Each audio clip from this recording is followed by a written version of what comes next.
ብዝት ትበል። ይህ መልእክት ለኢትዮጵያውያን የተቀበልኩት ኤርትራውያንና ኢትዮጵያውያን ባላችሁበት የእግዚአብሔር ቃል መጥቶላችኋል።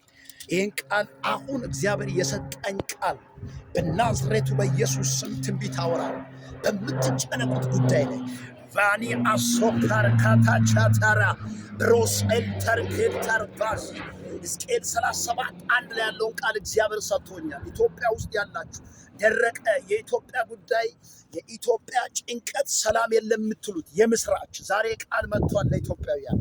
18ኛ ቀን ላይ እግዚአብሔር የሰጠኝ ቃል በጌታ በኢየሱስ ስም ጸልይላችኋለሁ። ሕዝቅኤል 37 ከቁጥር 1 ያለውን ቃል ላንብብላችሁ።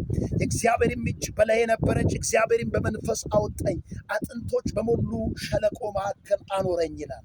በእነሱም አንጻሪም በዙሪያቸው አሳለፈኝ፣ እነሆ በሸለቆ ፊትም እጅግ ብዙ ነበር። በምትጨነቁት ነገር ላይ ከእግዚአብሔር አፍ ኃይል ወጥቷል። ከዚህ ደቂቃ ጀምሮ ሸለቆ የሆነባችሁ ደረቅ የሆነባችሁ የምትፈሩት ጉዳይ ላይ የእግዚአብሔር ኃይል አሁን ይገለጣል። እንዳትፈሩ።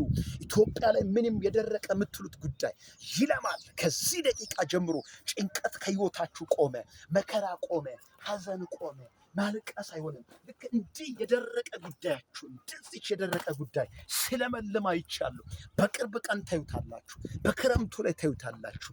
2018 ታዩታላችሁ። እግዚአብሔር ኢትዮጵያን አላሳፍርም ብሏል። ከዚህ ደቂቃ ጀምሮ ሰላማችሁ ብዝት ይበል። መልካም ዜና ትሰማላችሁ። እንዳትጨነቁ። እግዚአብሔር ስለ እናንተ ይዋጋላችኋል። አሁን በምትጨነቁት ጉዳይ ከሰማይ ትእዛዝ ወጥቷል። ሻሎም ብያችኋለሁ። ተባረኩ። ዘመናችሁ ይባረክ። እግዚአብሔር ይባርካችሁ። ተባረኩ።